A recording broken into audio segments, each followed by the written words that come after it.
Yeah, let's go. Let's go, California Craps Club. Good morning. Welcome to Coffee and Craps, y'all. It's Monday. It's the last week before Christmas shopping, and we're in the middle of Hanukkah. For those of you who celebrate Hanukkah, happy Hanukkah. For those of us who celebrate Christmas, it's panic time. Time to get those. I'm actually going to the mall like after the show today. Anyway, so good morning. Happy to a new week here, and yeah, let's get into it here. Let's review what just happened. So if you guys watch the Daily Paycheck show, I just got whacked for $1,600 out there in the garage. Now here's the full story behind this one. So, and again, if you don't watch that show, watch that show. It's great. I go out there at 7 o'clock in the morning on the full-size table every day, 7 o'clock Pacific time, 10 o'clock East. And I basically pick a strategy and I just burn it all week long. I roll it 5 days in a row. And we hope that in 5 days, we show a 40% or 50% profit. That's the goal. Win 10% a day. So $5,000 to start, looking to win 500. So far, we've had a few strategies that have pulled it off. A couple that have gone 5-0, a couple that have gone 4-1. The problem is when you go upside down in a strategy, especially early in the week, there's almost no chance to recover from it. So here's a good example. Today, we're playing what I'm calling the Garcia grind. And it's actually a strategy that comes to us from a subscriber named Jaime Garcia. And it's a good strategy in theory. Okay, so here's the way that it basically works is you're gonna come out with a big don't. Now in his case, he's playing with quarters. So he's got a $75 don't pass. He has $10 on the NE7, which covers about half of that don't on a 7. And he has a $5 yo, which covers the full don't. So those three bets kind of work as one part of it. He puts $25 also in the field. Now, if an 11 comes, he wins in the field and on the $5 for the yo. So a little bit extra there. It almost covers the loss on the NE7. That becomes kind of a washing machine down there. But it's only half on the 7. The other side of that is he works the place bets. He goes 160 across on the place bets. And in so doing, when you work the place bets across like that, the come out 7 becomes the destroyer. You lose your don't pass and all your place bets, and all you've got is that one small NE7 bet to kind of cover you. So there's a huge hole there. That's like every strategy's got a big hole somewhere. This one, the big hole is, hold on a second, I got skill dialing in here. Add additional time. Not now. Anyway, Skill's coming in to join us here in a minute. But this one has the big hole in the come out 7. Because what happens is, on the come out 7, you lose all your cross bets, the 160 across, and you lose your don't pass, and you lose your field, and you lose the yo. All you win is the $40 on the NE7. So there's tiny bit of coverage for all that exposure. I don't really get the NE7 piece of this come out sequence. I played it at black level. So I did 300 don't, so basically 4x a don't. I did 640 across, 100 in the field, and I upped the 2 hedges. Now what happened to us was we went out of the gate, I hit my goal. So his goal is 3 units of wins per shooter. 3 units per shooter. I'm getting lag on the camera again. I'm gonna switch out. I don't know what the hell. I'm gonna keep fighting this camera, guys. I'm gonna keep working it. Let's go change it out again. Let's go do, oh, not that. We'll do this. Just pick the other camera. I'm just gonna go straight ahead. The camera that I'm looking straight ahead at here is a weak, you see it's super fuzzy, but there's no lag. I'll figure that thing out. Anyway, so for us, you're looking for three wins, right? 3 units, not 3 wins, 3 units. So for example, if a 4 becomes a point, you win in the field and you win 2 units up on the 4. So it's a 3-unit win on the come out, right? That's basically it. You're kind of done. If a 4 or 10 becomes a point, you're basically out of the hand, and you hedge off the point and you just wait for the 7. That's easy. If it's the 5, 6, or 8, you lose on the come out. You lose your don't, you lose your yo, you lose your NE7, and you lose the field, and you get paid on the number. It's basically a wash on the come out. It's like the come out never happened when it's a 5 or a 6 or an 8. That's kind of a weird piece to it. Overall, it's got some strengths. There's some parts to it that I really like, but parts to it that are just, that come out 7 sequence was just a soul crusher. And I hit back-to-back 7s on the come out 3 times. For us at that black level, that was $3,000 in losses each time, right? It's like 1250 or 1180, 1180. So it's $2,300 or whatever, and that happened 3 times. So we lost $6,000 on the come outs. To only have lost $1,600 after all that, shows you a couple things. One is I threw well enough to get us through it. And two, it was resilient enough to kind of win its 3 units and stay, win 3 and stay, win 3 and stay, and it stayed true. And it did okay in the end. It lost a lot of money, but it did okay for itself in the end. Again, we'll see what 5 days does, right? But now the best we can do is basically tie for the week. If I win 10% every day, we'd be at 8% for the week, and that's not really enough to be a daily paycheck. All that said, in 3 rolls, I was $40 from goal. I was at 440 or 465 in profit in the first 3 rolls, and I chased that last $45 for an hour and lost $1,600 doing it. So part of that has to come to me, I suppose. But anyway, there's that. All right, so moving ahead. Where are we in the world of crap? So a lot happened over the weekend, and I don't quite have it all wrapped around my head yet, but we know this.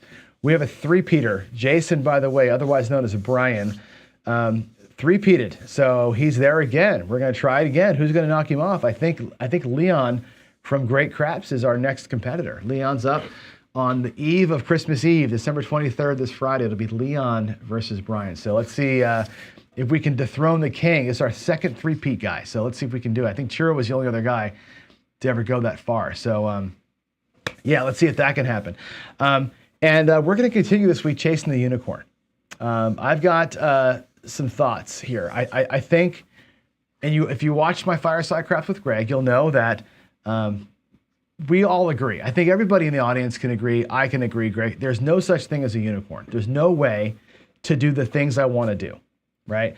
I want to get as close to it as possible. So let's make the goal not actually being a unicorn, but let's get a horse to jump over a pretty tall fence. Let's see if we can do that part of it. And to that end, I want to show you what I think the unicorn is. Okay, we're going to keep chasing it no matter what because it's fun. I think, and I had this argument. It's fruitless to argue with PJ Strong. You guys know what I'm talking about over chat. We argue all the time about this stuff, and I understand that we can't do this, right? I think you understand that we can't do this. I think we all understand that it's not possible to have a unicorn strategy. That also, to achieve part of the goal, you're going to have a little bit of a hedge for a short term to get to some semblance of safety in the first couple of rolls. Whether it's the storm type of thing, whether it's a very, very short term don't, that you stay, whatever it's going to be. Or you go all out. And that's the point of today's show. Today I want to talk about, and I called it the show today, showers, growers, or lowers. Because I want to get into like what is the come out path. Because here's the goals. Let's review the goals, right? We want to profit on a short roll, right? A couple rolls or less. At first thing, you got to survive the come out. Let's get past the come out. Then we got to survive for a couple of rolls. Ideally, you're out of the hand in 2 or 3. You're back to, you're at your kind of, the goal you want to play at in a couple of rolls safely. In the ideal world, if a 7 comes on roll 1 or roll 2, you make money. If you get past roll 2, you have made enough money elsewhere to be playing for free. That's the perfect unicorn, right? Doesn't exist. But I want to get as close to it as we can. And we want to be collecting and winning all the time. That's the hard part. So what does phase 1 look like? We say phase 1 is going to get out of the hand, get paid quick. Phase 2, lock and load. Phase 3, wild profit. The phase 1 thing is where we're spending so much time, right? We want to catch that safe point, make something in 2 or 3 rolls. Ideally, we're out before the early 7. Ideally, we earn enough to get phase 2 paid for, and we keep the holes as small as possible. Now, you can look at this in 3 ways. Hybrid, you can do a hedge, you can be fully exposed. And I'm going to bring skill and luck on here, Dial, and talk through some of the options today because I think all 3 options are in your holster, so to speak, right? You want to do a full hedge, fine. You're going to have this enormous hole in the don't. You want to do a partial hedge, like we did this morning, you're only partially covered. If you want to do a full hybrid forever and never pick a side, that's a way to play. I think it's the way Dylan and Jeff would prefer to play. Or you can just drop your money out there, right? And play your 130 across or your 66 inside or whatever you want to do right out of your rack from the get-go and not worry about it, right? So do you want to start low and grow your bets up to that level? Do you want to start high and regress down to that level? Do you want to hybridize it all and protect it or just throw it out there and let it hang out and go. Those are your three real options. So I want to bring Skill on here, and let's go and talk about that. I'm going to change my screen here, and hopefully I can find you, Skill. Let's see. Are you here? Are you here? Hello. Oh. There he is, man. How you doing, buddy? How you doing? Good. Happy Monday. Sound quality good. To me, you sound great, but I have headphones on, so you always sound great. So there's my three options, right? My way of thinking is, let's take the hedge piece out of it. Whether you're going to hedge the 7 or not, let's hold that to the side for. Oh, I got my stupid other camera on. Hang on a second. Let me change this out. The laggy camera. Boy, I tell you, this camera is so awesome, but it's awesome until it's not. I guess. Man alive. I should just keep with the old technology, I guess. No, but so take the hedge out of it, right? Pretend we're not going to hedge for a second. And there's three approaches. And for me, my goal is 130. I want to be at 130 across. 130 across to me is the perfect starting point for my tier pressure strategy. I could, option one, drop 130 out there. And I'm at level where I want to be. I'm fully exposed the whole time. I'm not going to bleed. I'm just going to take punches to the face every once in a while, right? Every so often I'm going to lose the 130, and that's the way it's going to be. Another option I've got is to go out lower, like 64 across, and take a few hits and build into 130. So it might take me 3 or 4 hits to get there, but my exposure is half, and I will eventually get to 130, and then I can start playing. That wastes 3, 4, whatever rolls, right? That's the bane of the Iron Cross player, right? It takes them 5 rolls to get even. It could take me 5 rolls to get to base if I'm doing that. The other way, of course, is go out there at like 640, right? And take, one hit, wins 140, and I'm boom, 130 in one shot, right? I could go at 220 inside and do the squeeze play and take 2 hits and be at essentially 130 for free. So there's this kind of coming down to my level, there's coming up to my level, there's starting at my level. And those are the 3 basic options you've got in terms of playing your place bets to get where you got to be. Whether you hedge that off with a 7 of some kind, like you're going to talk about doing, I think is a different subject. Because it's still there. It's still there, right? And also, I think it changes things. So if you're going to go at 64 across and build to 130, your don't pass can be $75. If you're going to go at 640, your don't pass cannot be $75. Right. And there's the question, like you get into those levels, say, I want to take 1 hit and be done. I want to optimize for time. Then you're optimizing for time, but you're going to take a huge hit potentially on the come out for that to save 640. You got to have 600 at least down there, probably 650. And wow, if you had 2 come out 7s like I did today, what are you doing? Exactly. So that's where I think the hedgers have a problem because you have to consider all those cases. So give me your thoughts. Well, I completely understand the problem, and it is a problem. So I would, I'm there with. I gave you my intake on you're wanting to be at the 130 across. I sent it to you through email, and you loved it. So I'm more of the stay at that same level of wherever you're wanting to come into. Not, I mean, unless you have the bankroll. Now, I mean, if you've got the bankroll that you can, sustain a hit or two from jumping, from regressing super high to super low, like if you're wanting to do an example of 154 inside, take 1 hit, and all of that pays 50 for 1 pays 49, and so then you can jump right down to 44. With 1 hit and lock up a small profit plus have all your money back plus action on the table. That's a super win-win thing. But when you go skyrocket and you double and triple and quadruple that to get super up there, and like you're saying, 660 or whatever to get 1 hit and then drop down to 110 or 220 across or inside, excuse me, then that's a lot of money. I mean, that's a lot of money. And no kidding. Well, and that 7 comes, man. I think, and I think part of it to me is like to use that exact example. Like, what are you comfortable with your loss tolerance, your risk tolerance, that first hit? I would love to play at 130 across.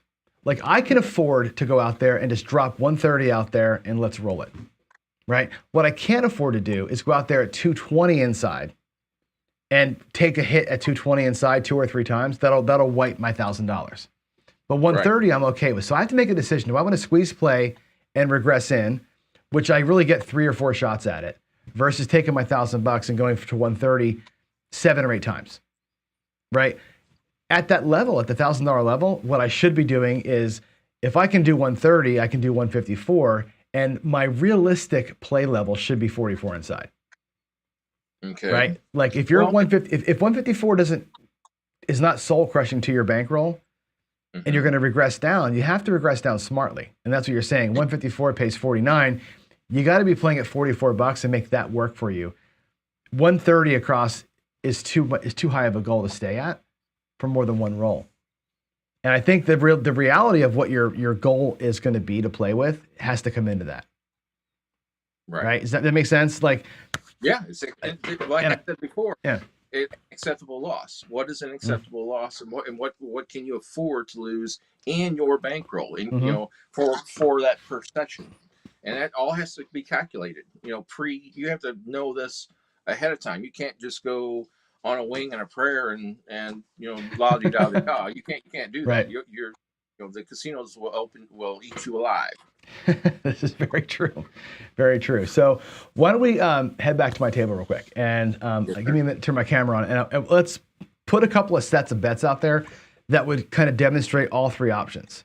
And then we'll talk through some pros and cons, and we'll even throw some hedging out there to kind of see. I want to show them out naked first, what that looks like, and then we'll throw the right don't come play or don't pass play into it as we go. So let me switch up over here. I'll go to this view here, which is blank, but the camera comes on in a second here. There it goes. Should see it now with some light. There we go. All right. Thomas wants to know, why do you bet on every roll? I think you don't bet on every roll. I think a lot of people do. As you saw this morning, betting on every roll can be a bite in the rear end for sure. All right, so let's talk about some options, and I'm going to put out first my goal, and we'll talk about why my goal is what it is. I know I'm boring when I do this, but I think 130 across is a great level bet. I'm going to put the bets out front here, so we can see what they are and why they are what they are. It's going to take me some red chips to do it.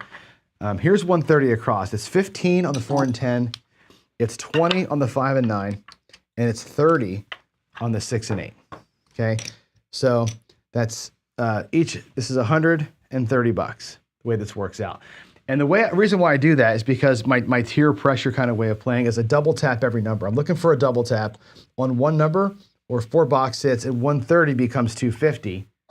If I can pull that off, 250 becomes 500, and every time you're doing it, like 130 across wins you enough in 6 hits to put 130 back in your rack and go back out at 250. Right? And 250 across wins enough to put 250 in your rack and go out at 500.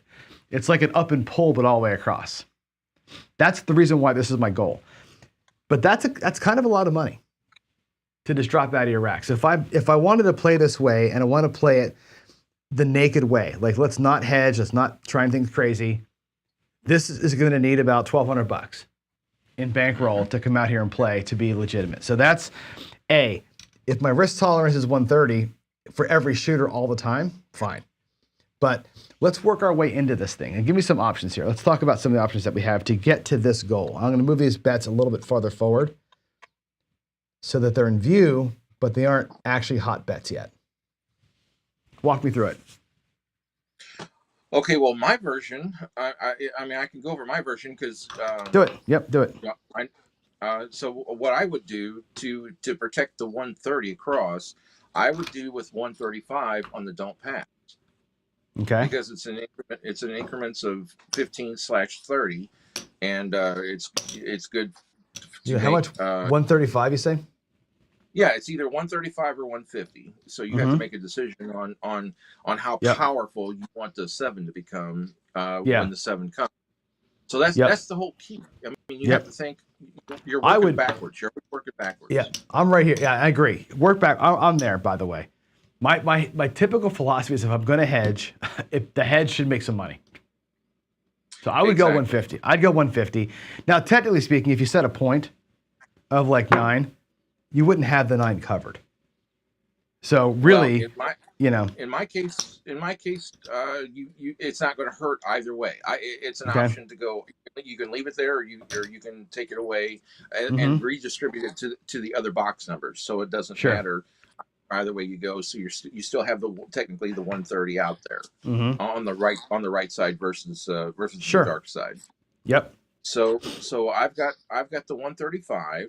And then, of course, I'm going to lay the same amount of 135 against either a 5 or a 9. Okay. Lay the exact amount or enough to win 135? No, I would want to do the same amount. Okay.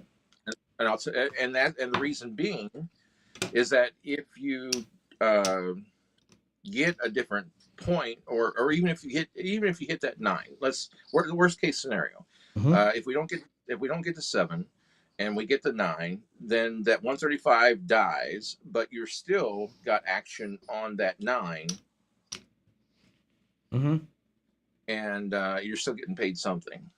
Yep. So it's not a complete devastating loss, and that's my thoughts on that. Does that make sense? Yeah, so if we do have a come out 9, we lose 135. You still have the 135. If the 7 rolls, you get that. Basically, you're looking for this to wash itself out. Correct. Is what it sounds like. But then you lose the coverage here. Effectively, you lost your coverage. So if the 9 comes out, you're like, that's where the mental part of this thing comes in, because people say, oh God, you're chasing your tail. So we lose the 9. Now this becomes, hopefully, pays for the 9 on the 7. This is now still exposed. Do you deal with that, or do you say, well, screw it, we're going to get whacked? Because if a 7 comes, now this is a full loss. Right. That's so correct. you got 130 in losses in 3 different. You have 3 ways to lose 130, basically. Or you can activate just the 9 portion of it. Just turn on just the 9, the place 9 itself. Yep. As you're laying, the others don't have to work, is what I'm saying. Yep. Does that make sense? On the come out or in? Yeah, on the come out. Yes. On the come out, whatever you're laying, whatever number you choose to hedge to protect for the 7 advantage, you don't have to lay out as much, because normally my thing is to lay double whatever the don't pass is, and most people freak out about that. So so a different way to approach that is to lay the same amount, but have a place bet as an extra protection. It's still not going to, we can run through the numbers. It's still not going to be perfect. You're cutting out a little bit there. Yeah. It's not going to be perfect, but you're still going to have you can have that place bet 9 on and working on the come out only. And still, it's still not going to be it's still not going to be as bad. Right. Now here's the devil's advocate side of that thing. So let's run through that. You've got in the come out sequence, these are off, right? Buck is off. You have 135 against the 9, which that's going to pay what? So 90 pays 60. How does that work? 120 pays. What does that pay? 120 pays 90 and 15 pays 10. So you're winning $100. Is that right? Yep. Yes. Okay, this wins $100. Doesn't quite cover that. So on a come out 7, you lose the $35 effectively, right? That's kind of what you're giving up, $35. So it's not quite a full hedge, which is fine. But the place bets do get paid though. Are you working these things? Just the place 9. Well, I was going to get to that. Okay. So without this working, you have just this and this, right? The normal kind of the hedgy McHenderson come out. 9 comes, you win $100 effectively, right? No, if the 9 comes, you lose. If the 7 comes, you win $100, or you lose $35. Yeah. If the 7 comes, we lose this 135. You win 100, so you're down 35. If the 9 comes, you're just down 135. Okay, so this doesn't quite cover that, which is by design, I think, right? You're going to cover part of that, because again, if to cover all of this, this has got to be at least what 150 Double. or more, It has right? to be double. It has to be double. Yeah, I mean that's the thing. You're going to be, it's yeah, that's too much. Well, not double. I mean, you have to be because you're on the 9, so you can be less than double. Well, if to make it profitable, for the 7, it normally needs to be. It doesn't. I mean, in my mind, if you double it, then you're making a profit on the 7. True. So that's why I do that. That's why I do that. Yeah. Okay. Yeah, and I think again, that's where people do lose their minds, right? You come out here with a $240 lay 9, and it's like, And that's why. Yeah, right. exactly. And so that's why I came up with this. And that's why I said, if you got to put, you can do a place 9 and work it, and it's not as bad, in theory. Right. Well, but then again, but the naysayers are going to say, right, and here's where this becomes weird, right? Because now you've got this. Wait, this my payment's wrong, right? 135 on the lay 9 doesn't win $100, right? What is it? 90 pace. Well, 120 would pay 80. Okay. And 15 would pay 10. So you're at 95. Right? Is that right? 95? Okay, 95. Yeah, 95. Because 150 pays 100. That's what I'm thinking. Wait a minute, we're almost there. 150 pays 100. So yeah. All right. So you're going to lose a little more than 35 here. Now, if you do this, let the $20 work. Let's just say, or maybe more than that. Now, if a 9 comes on the come out, instead of losing the whole 135, you're going to lose 135 minus 21 or minus 28. So about 100 or more. You could do this for $50 if you wanted to, right? Make this be worth 70. 70 wins half of that. So you're always working for half, effectively. Yes, right. That's the basic theory. Yeah. Yeah, because now if a 7 comes, you would actually lose 135 plus 50, 185, and win 90. So you're winning half. You're always putting half of it at risk. You've got half of this at risk, half of this at risk, or half of that at risk, is what it sounds like. So you're always kind of playing it. And the advantage of that is the 6 comes out and nothing happens. Exactly. Like you really, right? If anything but the 9 or the 7 come, you're in good shape. When these 2 come, as I've shown last week that they can, that's where you have your issues. So in your mind, you're playing this against this, and you're playing this against that and this against that all at the same time. Correct. What level would you do here? Would you do $50 there? Was that what your number would be?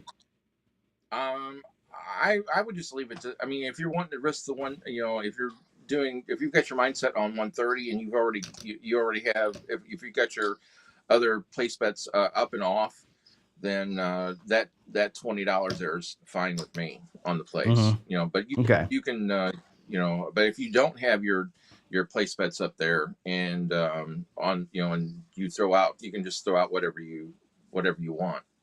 Right. You can go up to $50, like you said. That's not a big deal to me. I mean, if you go to 50, it basically everything's a wash. It's a half wash. Like 50 wins 70, fine. On the 9, you win 70, you lose 130, so you lost half of this instead of the whole damn thing. That's better, right? If the 7 comes, you lose 50, 185, and you won 85. So you're risking half of this to get all of it out there. Yeah, it's whatever the acceptable tolerable loss is. Of what the person can can mentally stand. On a worst case scenario. So, all right. So let's run it again. The worst case scenario on the 7. I'm going to put dice out here so we can see them. I'll put a 3, 4, 7 on the 7. What would we lose? Where's a good place to put this? Down here. On a 7, what do we lose? Let's add it up. If this is at $50, which I think it should be for this, okay? On a 7, you'd lose 50. Yep.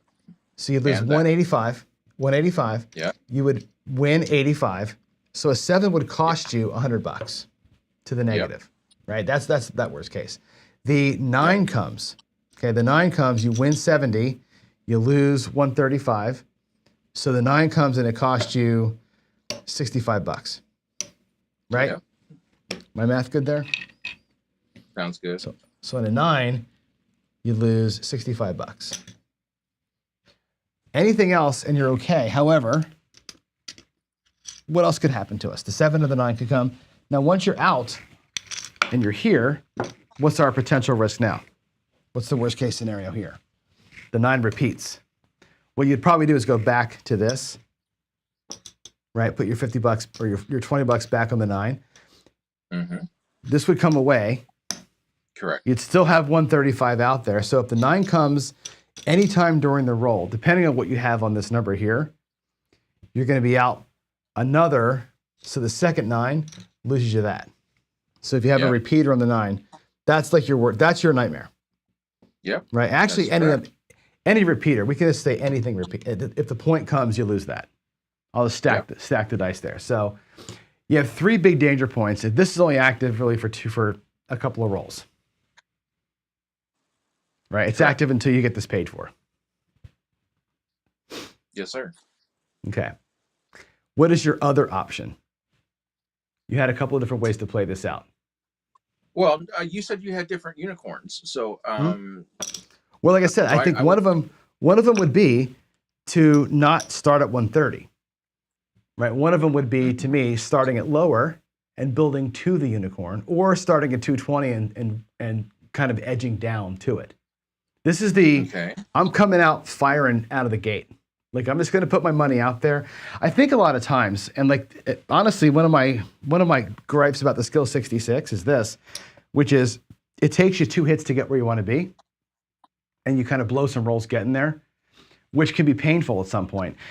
I think growing to this from 64, it can take 4 hits to get there, maybe 5 hits to get there, and you've burned half of a good shooter just getting where you want to be, which can be painful. However, it makes this bet down here only have to be $50. You know, you're not putting 130 out here and 130 up here, and you're having all these bad scenarios happen. At some point, $64, you can just throw $64 out there and not care about it. Like, you shouldn't. Like, what's the point where you have to do this? Where you feel, for you personally, what's the point where this becomes a necessity? Like, what's your risk tolerance? Like, how do you judge that? Is it a function of your bankroll versus what you want to play? Yes, it is. 10%? It's whatever percentage that you set. So yeah. 10 or 20%. Yeah. Okay. I think it's the basic. Yeah. So what I want to do, I want to roll this out. I want to roll it out like we just had it, and I want to do a little side by side if we can. Sure. And actually, what I may do is this: let's leave the goal out there just so it's visible. All right. Let's do 135. Like you have 135 there, and we'll do our lay 9 for 135. We know that's going to pay. What I say, $85? Is that right? 85, you want to check? Yeah. 85. Okay. I will also do it 2 other ways. Okay. So let's do. Let's see. We'll do 3 players. Let's see. I might not have enough red chips to do this, but I'm going to try. I'm going to have the player in the front be this strategy that we're talking about here. The exact thing. We're going to go right at it, out of the gate, like so. I'm going to have another player in the back row. He's going to do the same thing, but he's going to wait for the come out and play it just like, straight up. So just out of the gate, like you normally would. No protection. In the middle, I want to do the squeeze play. I'll put him out here like come bets. But let's have this person here play the squeeze play. All right. So higher exposure, 2 rolls out. Higher exposure, never getting out of the hand until they achieve the actual hand goal of getting to 130. Here you're at 130, but you're doing the hedge thing. Let's play all 3 at the same time. And just get a quick eyeball on like what it looks like to come down to it, to start at it, and to hedge into it. Back to back to back. All right? That's great. Now I'm totally out of red chips, so I might have to. As a matter of fact, I'm going to take the front chips down because I need the red chips to pay ourselves. Otherwise, I'm going to be done. I love my subscribers, but you're all taking my chips. I keep putting them in the mail. And I had no chips left, which is I guess a good problem to have. All right, here we go. Let's take the blue dice today. Actually, those are two different die. I need the blue, frosted blue dice from the GVR. All right, there's a 4 on our come out. So, good news, we avoid disaster. This play, and I'll put their money in here, by the way. So the player in the front will be like here. I'll just do like 3 lines just so we can see where we are. So he's fine. His money is safe, protected. He's now playing 130, just like this guy is. The difference is that this guy in the front is playing 130 with 130 protection. This guy's playing 130 with no protection, which is interesting because there's potential for more profit on one versus the other, I think. There's a 6, 4, 2, 6. So each of them will have the same thing happen. So guy in the front, right, is going to get 35. The guy in the back is going to get 35. Both of those players, the way I play this, are going to just press it on up. Just going to go, we're going to shoot it tier pressure style. They're each going to take a little bit of profit, $5 in profit. The man in the middle is getting $70. He spreads out to the 4 and 10. Like so. That's a squeeze play. He's made no money yet, but he's up at a higher level. He'll come down to it in a second here. 6. That couldn't have worked out any better. Awesome. So here we get paid $70 for both guys. All 3 guys actually get the same thing. And that takes every red chip I have to pay them. 70, 70, and 70. Oh my God, how am I going to do this? So what's going to happen then is everybody's in good shape. We'll do the guy in the front first. He gets paid his $70, and we're going to pull everything inside. Right, we're going to go to probably 330 inside. I think that we can do that. There's 50, 50. There's 30. Yeah. You can go to 220 inside. So 220 inside for that guy. In the back, the same thing. He can get to 220 inside too because they both played the exact same system, right? Correct. So they're both going to be at 220 inside without any pain. That's good. But the squeeze play guy is actually going to be a little bit behind now. Which is interesting. Right? He's going to be like I said, when you're regressing down, you're always a roll or 2 behind everything.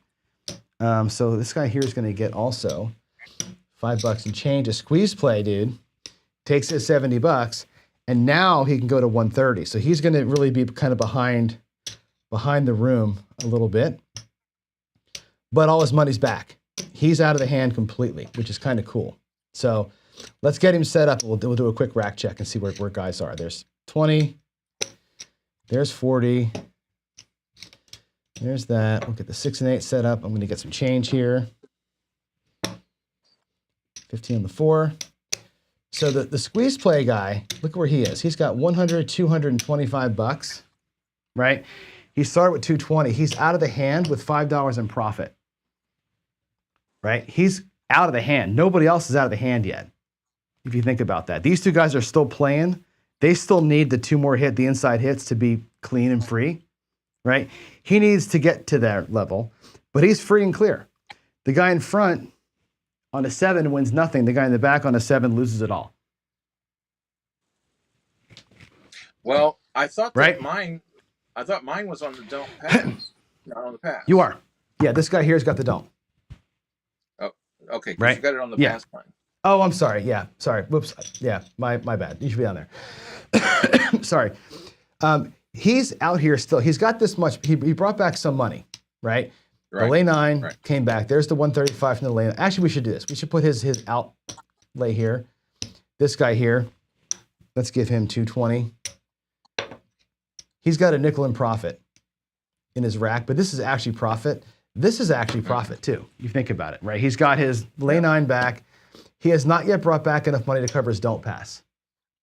Correct. Or his place bets. He's still kind of behind. This is the only guy that's actually in pure profit right now, is the squeeze play guy. Stupid midnight. Okay, we got a midnight. It does nothing. Let's have a good right side roll here. There's a 7. Okay, that's interesting. So the 7 comes. Now So, that changes everything. it does. So the guy in the back who just went for it, right? He gets hammered. He loses the whole thing. He's got nothing. He's got $10, nothing to show for it, right? He's down 120 essentially. The man in the middle, right? It all comes down. He's got profit. He has won $5 and can try it again. Okay, but he didn't hedge it. He just caught the sequence where he got out of it and okay, we'll try it again. This guy in the front will lose all of this in here. But down there, he's going to win 125, 35 bucks. So essentially, the 135 can go back to the 9. If you look at it this way. I have too many green chips out here. Hold on.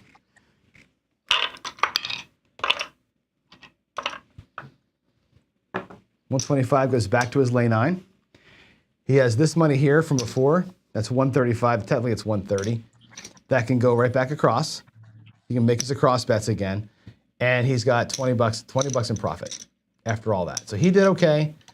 The squeeze play guy did okay because the squeeze play is a good strategy. The guy who just threw it out there is down 120. Exactly. So he had no protection at all, but he also had no holes throughout it. So let's go ahead and run it out one more time. So in that scenario, my version came out ahead. Yeah. Yep, it did. Let's go 220 again. And so this guy here has profit. This guy here has profit. This guy here is actually down. I'll put his negatives over here, I guess. It's kind of hard to do it like this without enough rack space to make it happen, but you know what I'm trying. Okay, so he's there. Let's get everybody else set back up again. 1, 4, 3, 4. Sorry, this takes a hot minute to get it all set up here. Again, I'm out of red chips.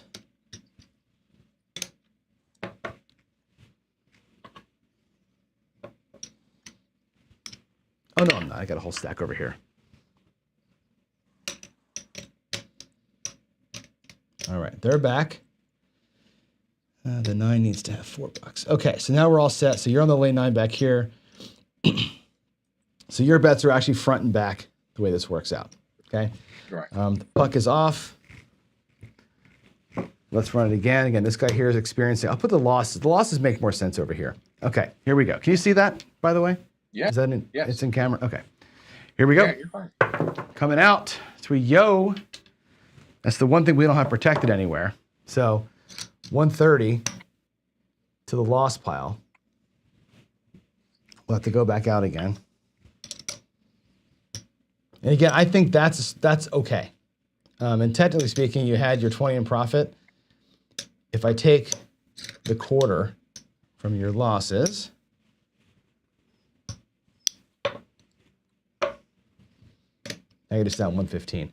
I think that's okay not to hedge the 11. My opinion on that is it's you win enough 2s and 3s to make that make sense, and it's fine. All right, there's your 6 again. Point's going to be 6. Your 9 comes back down again. I'll put that over here as kind of this part of your rack strategy, so it doesn't really matter. And that's it. Let's get some numbers. 7. So here's that case, right, where again, basically a break even, except for the fact that you lost that here on the don't earlier. So what's weird is the guy in the back is going to lose 130 again. Yes. Right, let's put that out there. 130 in losses again for the guy. He's not that guy. He's this guy. Yeah. I got it backwards. That guy lost 10. This guy is up 5. This guy here is going to lose another 130 because just got hosed, right? This guy here loses 220. Correct. Right, because again, he got hosed on the PSO, which again, you had to take that risk. Here, so you lose 130. Yeah, so you're going to lose. So you lost, he lost 220. The middle guy. Yeah, he minus lost the 5. 220 and then minus the 5, correct. Yeah, he's at 215 in losses. And in the front, in the front, you had lost the 135 the first time, right? Mm-hmm. Your layback came down, so your losses were 115. That was your loss pile. So if I take the 25 and make it look like this, you can pay back your 115 in losses and your $20 to the good. So you've recovered the loss. Yeah. Okay. And you're still fighting. This guy over here is just down. This guy over here is just down. So they go over there. So in that case, the hedges have worked a couple of times for us. I'll leave the bets out here.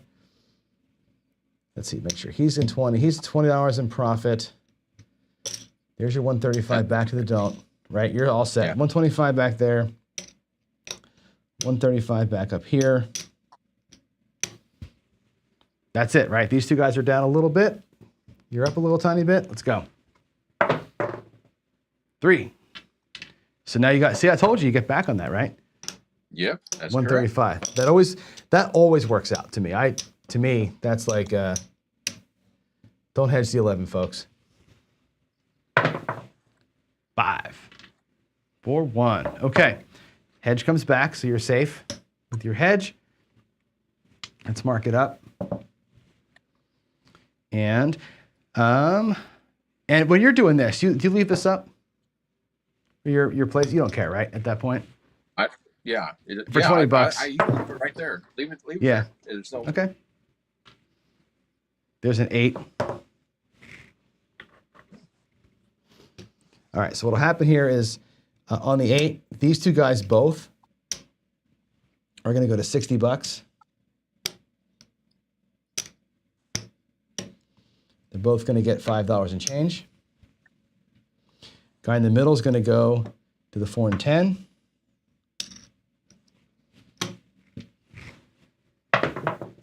And there's your 7. So the hedge today is working out perfectly, right? Because again, we're going to go down another 220 here. There's no avoiding that, right? When you're squeeze playing it, you're going to lose 200, and I'll do 225 for 5. So this guy here is down $450 basically, right? Which is a bummer. But again, when you're unprotected, that's what's going to happen to you. And I guess it's risk tolerance. You have to take that. This guy here goes down again 130, so it's another $130.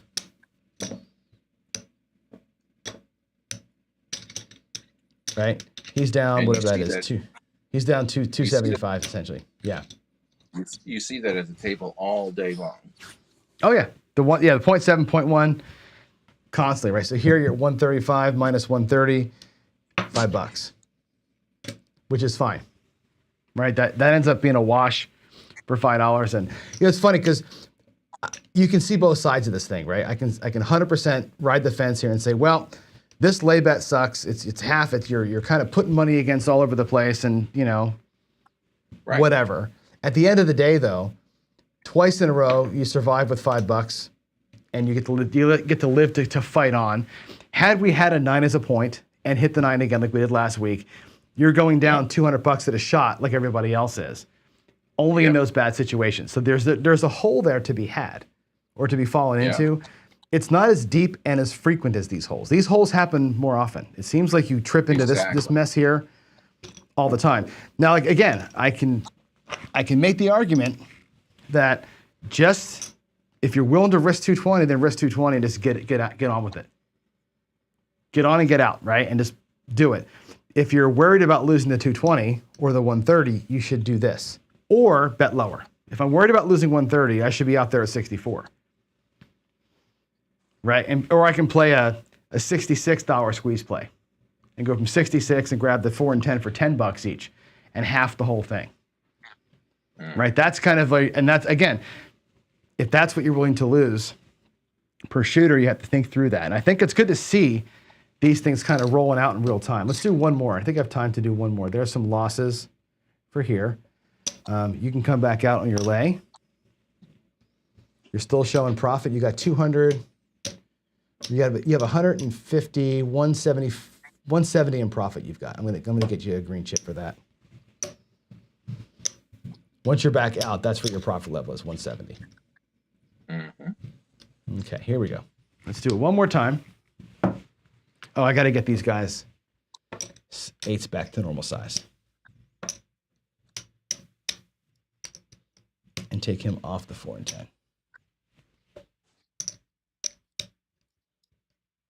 Okay, here we go. Coming out clean. 6. So far, I've helped you today. Like I did on Thursday last week, where I destroyed your lay bets. That's cool. You're back out. You're safe. I'll actually just put this here next to it so we know that you're safe. Point's going to be 6. Let's roll it. Wow, we didn't have to eat the money right away, so that's cool. So here's what's great for 2 of us, right? We know that $15 is going to pay 27 for both of these guys. The squeeze play player has to suck on this one. This kind of sucks, right? You're going to get $2 and be super happy with the $2 for those 2 players, and these go to 40, right? We press them right up. This guy got nothing out of that. The squeeze play is cool when you're hitting inside numbers. It really sucks when you're not. And I've tried this a couple times, and if you're not getting the 8 like we have right here, that'll just bleed you dry big time. All right, so both of the front players on the 8 are going to go to $60. I didn't have his proper bet out there, but they're both going to go 60, and they're both going to get 5 change. So the player in the front, player in the back, working his way back to health. He's recovered $7 out of his $250 in losses. This guy here can finally spread to the 4 and 10 with that win. Squeeze play needs another hit to get to 130. The other 2 players are in the middle of it. There's your 9, 6, 3, 9. So what happens to both players here at 40 or 20 pays 28. We drop $2 from our racks on both players and take them both to 50. That's how that works. So the tier pressure goes from 20 to $50 for both guys. In here, he's going to get paid $70 and finally be able to come back down to earth. So the middle player can now come and play proper level. These can all come back. Let's bring them all down. There's 100, 220. So he's back to being able to play. $30 there.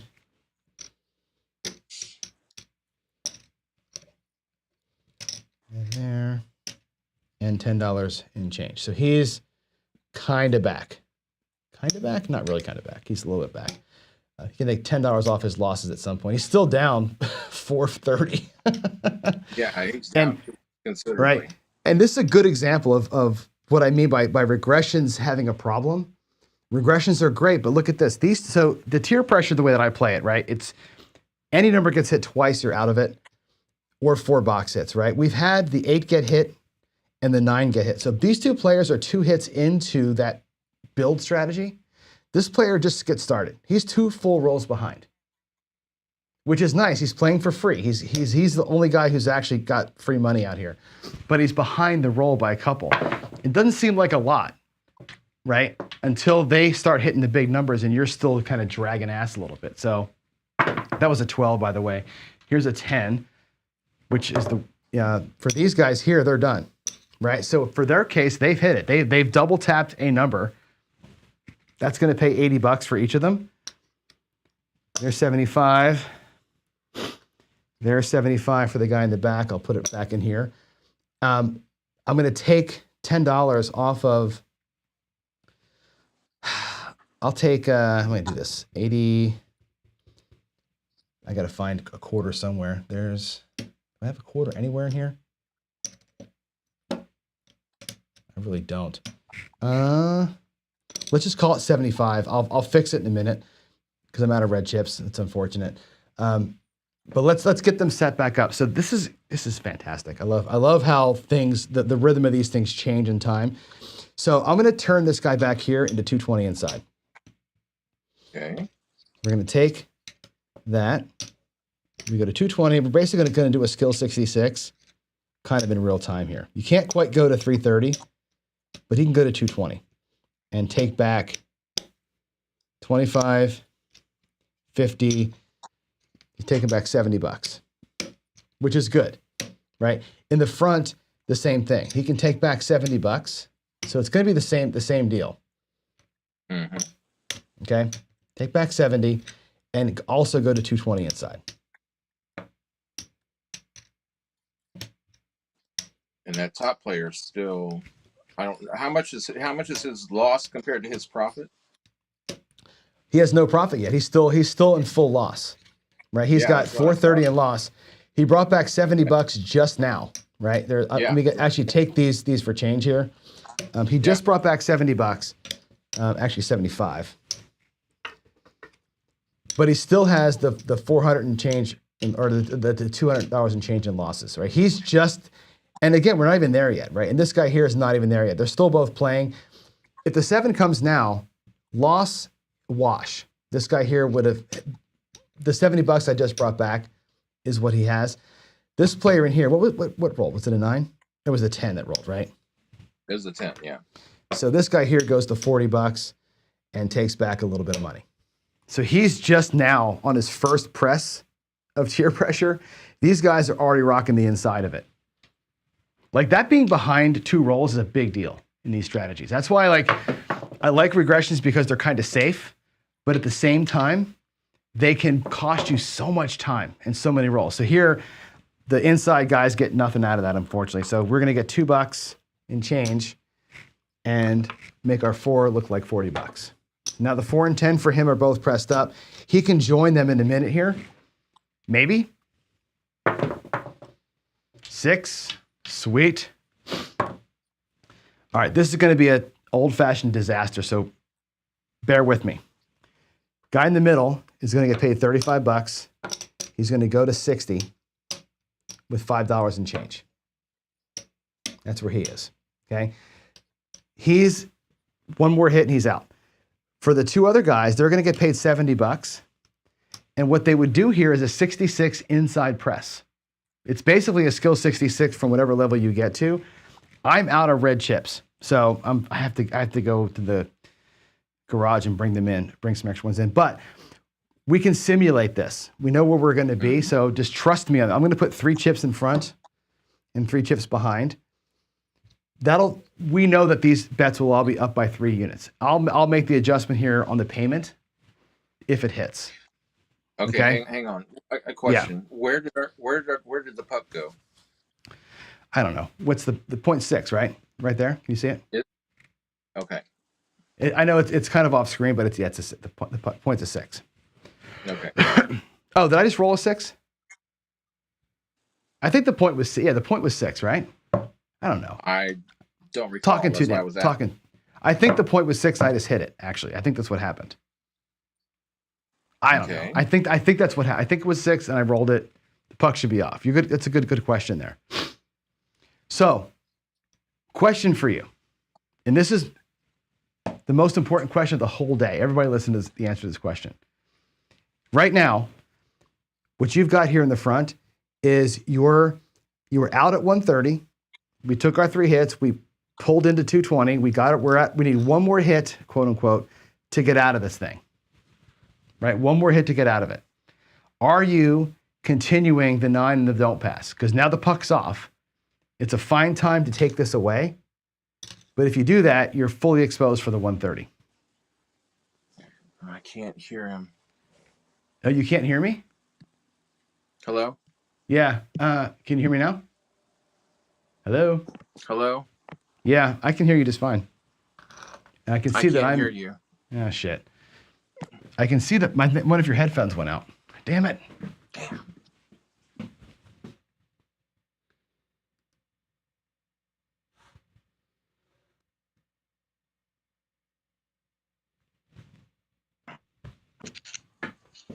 Are you back? Okay, I'm back. Sorry. Okay, cool. Yeah. No worries. Was it your headphones or something? My wife keeps trying to buzz me in. Go ahead. Okay. I am going to change this real quick. I'm going to make sure that this is more obvious. 50, 60, 6 with 4 change. There's the 4 change. 50, 60, 6. I'm going to make sure that we make this obvious. Both these players had the extra $66 on their racks. I'm just not putting them out there because I have the red chips. All right. This guy in the back, he's right. He's right. He's right. Okay. Now, the question I had for you before we lost you was this. The puck is off, right? We hit our point. You're still exposed out here for 130 because that's what we started with, okay? You have 220 plus 66, so you're at 286 out here on the inside, right? Do you still do the hedge? The puck's off. It's good. It's your fair time to pull this down. You already have your lay 9. You go back out or leave these alone. What are you doing? Yes. Yes, put them back out. I would go back out. Okay, because you're still exposed, they go back out. Okay, let's catch a new point here. It's a 5. 4-1. Dodged it. I'm busy. Run. I know. But you give her meds yet? No. That's what she wants. Well, then answer her. Sorry about that. Is that the dog? No. All right, there we are. So your don't pass is bare. We pulled back your lay, so you're good. Let's do the. Let's get our hit. Let's get our hit here. 10. You miss it. It's a bummer. You missed the 10. This guy does get the 10, right? So 40 pays 80, and he's out, and can now join you at 220. Maybe even a little bit more. This guy here, because he hit the 10, might be able to get up there for a little higher. Let's see.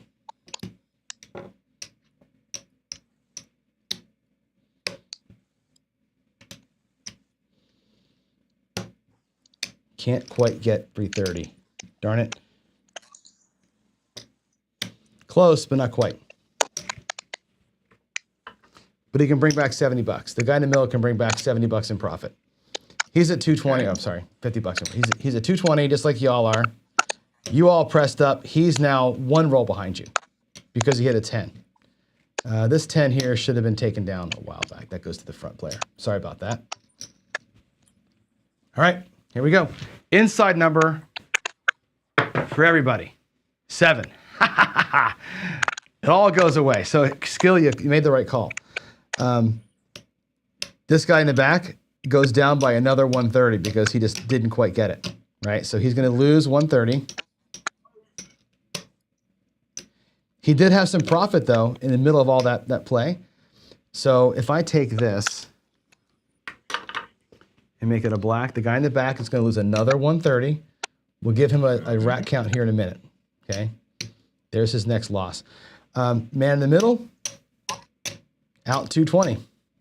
But it didn't cost him anything, right? He actually made a little bit of money during that roll. He's out 220, but he brought some money back. You in the front, you're down 130 total, but we're going to pay you off here in a second. So your don't pass will pay $125, $35.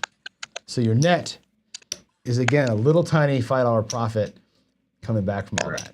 Right, so here's your don't pass, here's your late 9, here's your 125, 130. That's your next set of bets.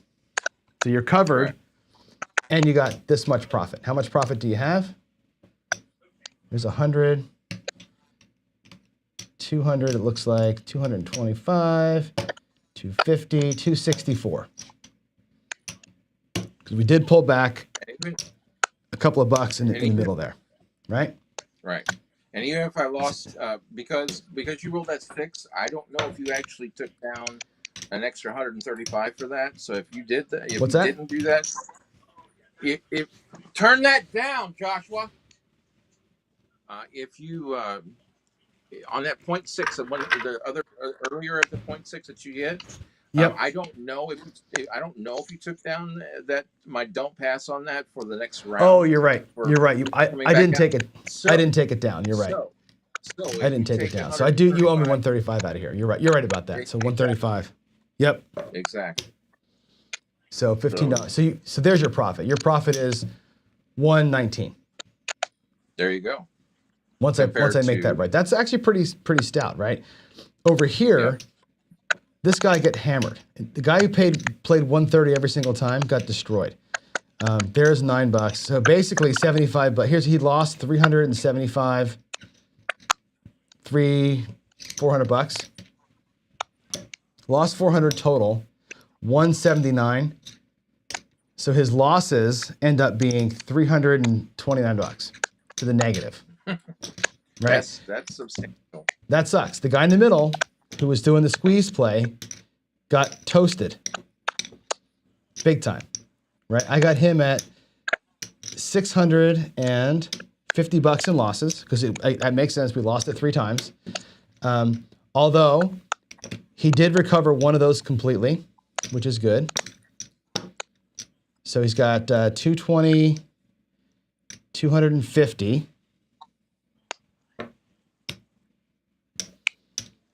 275. So he's got 1, 2.